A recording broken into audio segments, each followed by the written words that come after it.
एक कल्प में भगवान के अवतार का कारण दूसरा है। इसको आप थोड़ा सा दिमाग में सेट कर लो। ये जो तमाम कारण बताए गए हैं कि ये कारण है, ये कारण, इसका भी एक कारण है कि कल्प कल्प प्रति प्रभु अवतरही, चार चरित नाना विधि करही। हर कल्प में भगवान का, राम का अवतार होता है।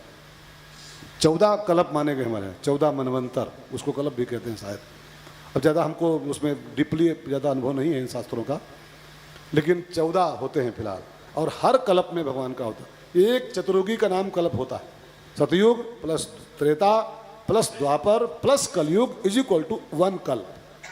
हर कल्प में एक त्रेता आता है और हर त्रेता में राम का अवतार होता है। तो किसी त्रेता में राम जी इस कारण से आते हैं, किसी त्रेता में राम जी इस कारण से आते हैं, किसी में इस कारण से आते हैं। इसीलिए तमाम कारण, हर अवतार के बहुत से कारण माने गए। और बहुत से कारण इसलिए माने, बहुत से अवतार होते हैं राम जी के, बहुत से अवतार। तो एक कल्प में कथा ऐसी आती है कि एक कल्प में जो राम का अवतार हुआ था इसलिए हुआ था, एक कल्प सुर देख दुखारे, एक राक्षस संसार में पैदा हुआ था, उसका नाम था जलंधर। जलंधर बड़ा अत्याचारी, शंकर जी के क्रोध से पैदा हुआ था।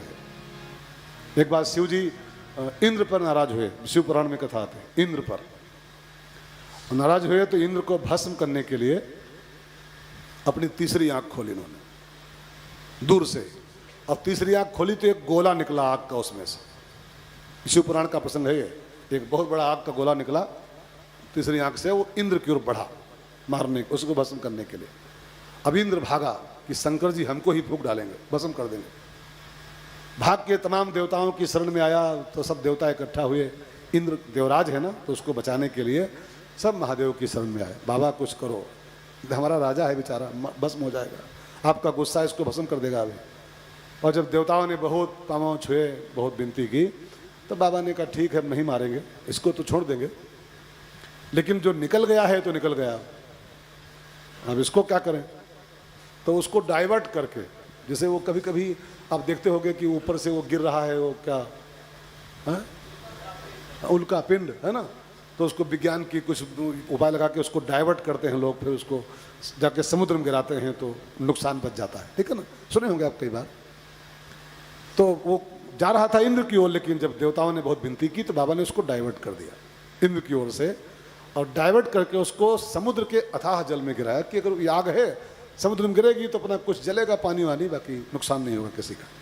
उसी को समुद्र में गिरा दिया जल में। अब वो क्योंकि बाबा का गुस्सा था, बाबा का अंश था वो, और पानी में गिरा दिया, तो उसी गोले और पानी के संयोग से एक राक्षस पैदा हो गया। उसी का नाम रखा गया जलंधर। जल से पैदा हुआ था और शिव जी का अंश था, तो जलंधर के नाम से विख्यात हुआ। बलिष्ठ, इतना बलवान की हद। और संयोग की बात यह हुई कि उसकी जब शादी हुई उम्र होने पर, तो उसकी शादी एक महिला से हुई, उसका नाम था वृंदा। और वृंदा परम सती, सती नहीं परम सती, असुराधीप नारी, परम सती असुराधीप नारी, तेहि बलता हिला जितई पुरारी, तेहि बलता हिला जितई पुरारी। उसकी पत्नी का जो पतिव्रत धर्म था, वो अपने पति का सुरक्षा कवच बन गया था। उसका धर्म उसकी सिकोटी में लग गया था वृंदा का। अब जब जान गया कि मेरी पत्नी का धर्म मेरी सिकोटी कर रहा है, मेरा कोई कुछ बिगाड़ नहीं सकता है, और निर्भयता उसके अंदर आई कि मैं अब बिल्कुल सेफ हूँ, मेरा कोई क्या कर सकता है। मैंने अभी कहा आपसे, निर्भयता ही स्वच्छंदता का कारण बन जाती है, मनमानी करने का।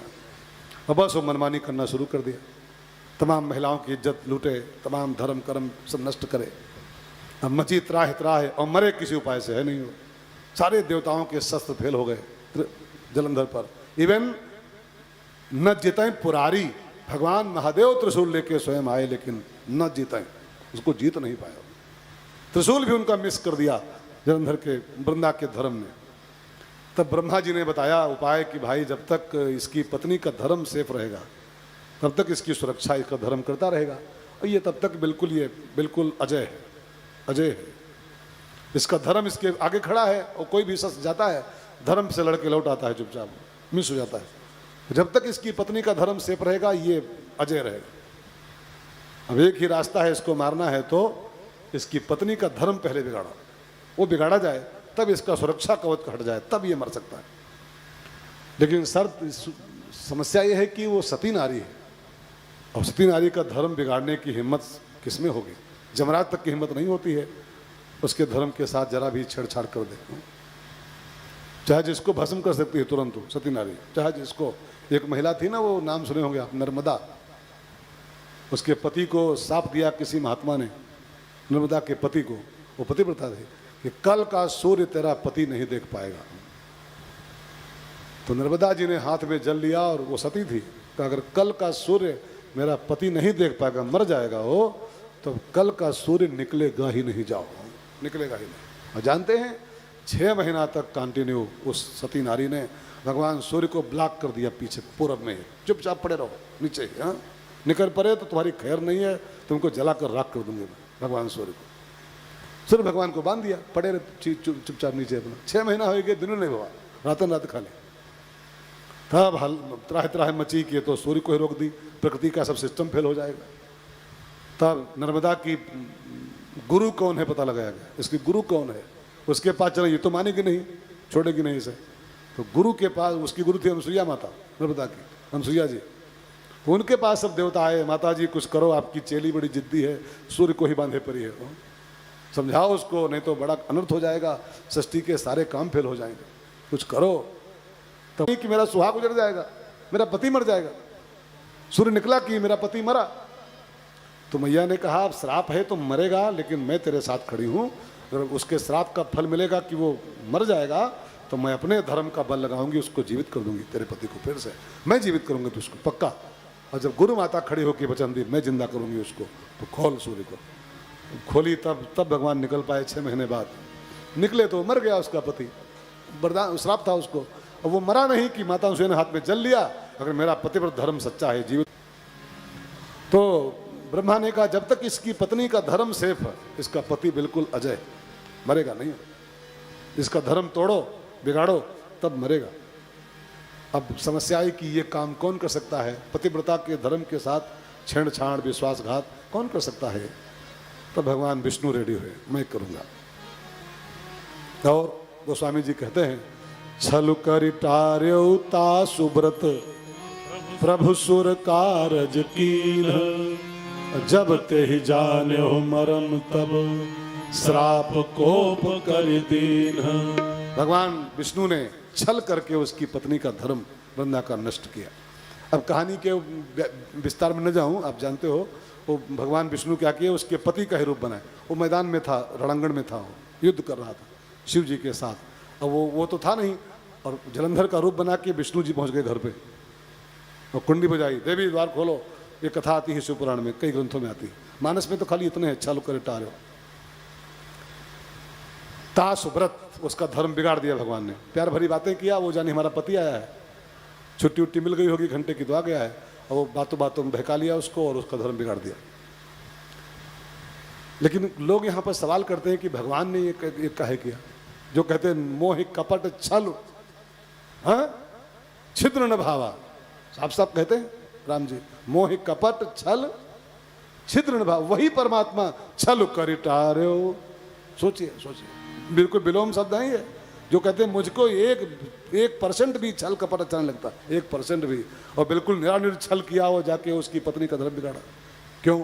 तो संतों ने इसका कारण पता लगाया कि भगवान का छल भी, भगवान का झूठ भी, जो भगवान कहते हैं नहीं असत संपातक पुंजा, झूठ के समान कोई पाप दुनिया में नहीं है, वही भगवान झूठ बोलते हैं। कई बार कृष्ण को देखो, कई बार झूठ बोले ठाकुर जी, कृष्ण 50 बार झूठ बोले, 50 बार। लेकिन पीछे का हेतु ढूंढो, क्यों झूठ बोले, क्यों छल किया, क्यों किसी को धोखा दिया? इन सबके पीछे कारण क्या है? प्रभु सुर कारज कीन। भगवान जो कुछ भी करते हैं, चाहे वो छल करते हैं, चाहे कपट करते हैं, चाहे झूठ बोलते हैं, चाहे कुछ भी करते हैं, उस सब के पीछे लोकहित की भावना छिपी होती है।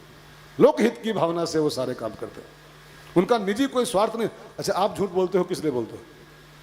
हाँ, और भगवान झूठ बोले किस लिए? द्रोणाचार्य नहीं मर रहा था, और द्रोणाचार्य नहीं मरता तो कौरव नहीं मरते, जो समाज की नाक में दम किए हुए थे। तो कौरवों को मारना था, तो द्रोणाचार्य उसकी ढाल बना खड़ा था कौरवों की। धर्मात्मा था तो क्या हुआ, लेकिन ढाल बन गया था कौरवों की ओर, तो भगवान को उसको झूठ बोल के मारना पड़ा। अश्वत्थामा था, झूठी कहानी गढ़ के मारना पड़ा। क्यों? क्योंकि उस झूठ के पीछे भी लोकहित, लोकहित। प्रभु सुर कारज की, निजी उनका कोई काम नहीं था। निजी काम से झूठ बोलना, निजी काम से गद्दारी करना, निजी काम से छल कपट करना, ये पाप होता है। लोकहित की भावना से कत्ल भी कर दो, कोई पाप नहीं होता। भगवान से अर्जुन, गीता में कहते हैं भगवान अर्जुन से, अगर तू निमित्त भाव से, माने संसार के कल्याण के भाव से पूरे संसार का कत्ल भी कर दे, पूरे जगत को तो काट डाला भी इसी वक्त, तुझको 1% भी पाप नहीं लगता। पाप लगता है कब? जब हम अपने स्वार्थ की भावना से, निज स्वार्थ की भावना से कुछ करते हैं। जैसे आप कत्ल करो तो मुजरिम भी हो, पापी भी हो। कत्ल कर दो अगर आप अभी, तो मुजरिम भी हो जाओगे और पापी भी हो जाओगे, डबल अपराधी हो जाओगे, मुजरिम भी और पापी भी। और वही कत्ल सेना के सिपाही रोज कर रहे हैं, रोज 15-20 को ठोक रहे हैं, रोज। आज 7 मारे, आज 8 मारे, आज 12 मारे, रोज गिरा रहे हैं, बिछा रहे हैं वहां लाशें। तो उनको ना यहाँ मुजरिम सिद्ध हो रहे हैं, न वहां उनको पाप लग रहा है। आप खाली एक कुतवा मार दो, कुतवा, एक इंसान तो इंसान, एक चूहा मार दो, तो फिर आप अगर यहाँ मुजरिम नहीं तो वहां पापी जरूर हो गया, पापी अवश्य हो गया। एक आदमी को ठोक दो, यहाँ मुजरिम हो, वहां पापी हो। लेकिन वो 15-20 रोज ठोक रहे हैं बॉर्डर पर, न पापी हैं न मुजरिम है। क्यों? क्योंकि बस भावना का खेल सब है। आप किसी को मारोगे निजी स्वार्थ में, निजी पैर में, निजी अपने फायदे के लिए मारोगे, लेकिन वो मार रहे हैं राष्ट्र कल्याण के लिए, देश के कल्याण के लिए, तो उनका कत्ल भी पाप नहीं होता है। अर्जुन से भगवान ने साफ साफ कहा है, तू देश हित के लिए, समाज के कल्याण के लिए निमित्त भाव से पूरे जगत को ठोक दे कोई। तो भगवान ने छल भी किया है, लेकिन वो किसके लिए किया है? जगत के लिए। किसके लिए किया है? सुर कारज की, देवताओं के लिए किया है। ठीक है, तो उनको पाप नहीं लगा। लेकिन जब वृंदा इस बात को जान पाई कि ये मेरा पति नहीं है, पति के वेश में केवल आया है, पति नहीं। देखो अहिल्या के पास भी वो आया था ना, वो गौतम के वेश में, तो ऐसा नहीं कि अहिल्या जान नहीं पाई थी। पर पुरुष आए, कैसा भी छिप करके कोई आए, अपने पति का स्पर्श और पर पुरुष का स्पर्श अलग अलग टाइप का होता है। स्त्री को अपने पति के स्पर्श का अनुभव होता है, अपना पति छुए उसको जान जाएगी हमारा पति है, और पर पुरुष छुए उसका दूसरा तरीका होता है छूने का। अब स्त्री तुरंत ताड़ लेती, मेरा पति नहीं, मेरे पति का टच नहीं है ये। अब वृंदा जब पूरा धर्म उसका बिगाड़ रहे थे, तो वो जान गई कि हमारे पति का ये कोई तरीका नहीं है, ये तो अलग टाइप का टच कर रहा है। वो समझ गई ये मेरा पति नहीं हो सकता, ये पति के बेस में है, कोई गैर पुरुष है। हाँ, वृंदा ने पूछा, कौन है आप? पति के रूप में केवल हैं कौन? इतना तो हमको अनुभव हो ही गया है कि आप मेरे पति नहीं हो सकते हो, कौन हो? तब भगवान का काम तो हो ही गया था, धर्म तो उसका बिगड़ चुका था। बस भगवान प्रकट हो गए, देवी जी माफ करना, हम हैं नारायण, ठाकुर जी हैं। जगत का फायदा पहुंचाना था, देवताओं का हित करना था, मैंने आपका धर्म बिगाड़ा, मैं ठाकुर जी विष्णु। अब उसने श्राप दे दिया, जब ते जाने मरम, ये ठाकुर जी हैं, इन्होंने मेरे साथ छल किया, गद्दारी किया, पुरुष के रूप में, पुरुष बन के आए, मनुष्य के रूप में मेरे साथ छल कपट किया। तो उसने हाथ में जल लिया, ठाकुर जी तूने अच्छा काम नहीं किया है, तुमको इसका फल मिलेगा। और जब ते जाने मरम तब श्राप कोप करी दीन। वृंदा ने भगवान को श्राप दे दिया, ठाकुर जी तो मानव के रूप में आए, मेरा पति मनुष्य है, आप नारायण हो, वो नर है, आप नारायण हो, नारायण ने नर के रूप में मेरे साथ छल किया है, तो मेरा श्राप है कि तुमको एक बार फिर नर रूप में आना पड़ेगा।